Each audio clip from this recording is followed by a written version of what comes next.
9 एप्रिलला दादरच्या शिवाजी पार्कवरती मनसेचा गुढीपाडवा मेळावा पार पडणार आहे आणि या मेळाव्यामध्ये राज ठाकरे काय बोलणार याकडे सगळ्यांचं लक्ष लागलंय। गेल्या काही दिवसांपासून मनसे महायुतीसोबत लोकसभा निवडणूक लढणार अशी चर्चा होती। त्या पार्श्वभूमीवरती या मेळाव्यामध्ये राज ठाकरे काय बोलणार याकडे सगळ्यांचं लक्ष लागलंय। दरम्यान या मेळाव्याला अवघे 2 दिवस बाकी आहेत, त्यामुळे मनसेकडून तयारीला वेग आलेला आहे। या तयारीचा आढावा घेतलेला आहे अल्पेश करकर यांनी।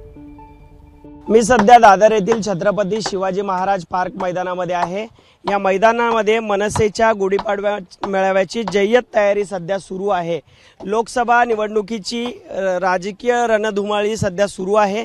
यामध्ये काही महिन्यांपासून मनसे महायुतीत येणार याविषयी अनेक राजकीय घडामोडींना वेग आला होता, मात्र मध्येच या घडामोडी सध्या थांबलेल्या आहेत आणि याच पार्श्वभूमीवर आता मनसेचा गुढीपाडवा मेळावा होतोय आणि त्यामुळेच या सध्या मेळाव्याची जय्यत तयारी छत्रपती शिवाजी महाराज पार्क मैदानामध्ये करण्यात येते आहे।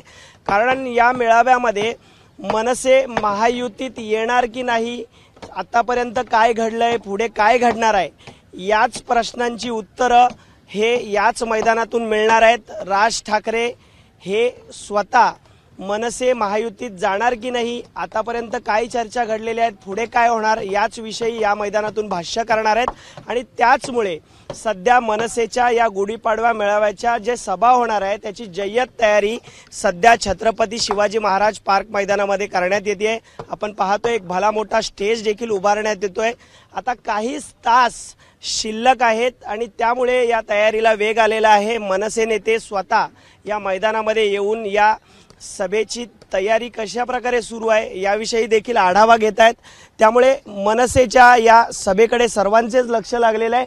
त्यामध्ये तयारी देखील सध्या जोरात सुरू आहे। मनसे अध्यक्ष राज ठाकरे हे या मेळाव्यातून आता काय बोलतात हे पाहणं महत्त्वाचं ठरणार आहे। मात्र या मेळाव्याची तयारी ही जय्यत सध्या सुरू आहे।